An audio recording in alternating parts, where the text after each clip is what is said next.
through, and this time doing just a whole division. So we're doing Division 2 first, and kind of going through the sort of storylines, the headlines, what's been sort of, keeping the sort of the journalists ticking away, and what has been the talking points for Division 2 so far this season, how good have the teams been, and where they've sort of ranked compared to how I expected them maybe to do, and then going in on sort of the best players, and then we'll finish this episode, with a sort of team of the season so far.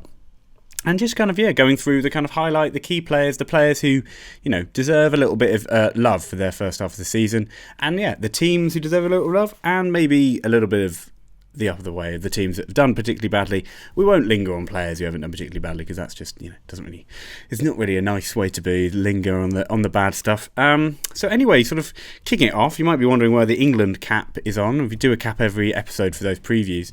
But the reason is because Leicestershire are top of Division 2, and I wore this cap for the Leicestershire preview, so I thought it was only fitting in the little intro that I'd be wearing such a hat. Though, as you sort of may have sort of tipped a cap to there a little bit, it's going to be a slightly different episode this time. We're going to try something slightly different. So doing a little intro, here I am, chatting away to you as I always do. But we're going to kind of cut away with some brilliant editing skills that I'm sure I'll show.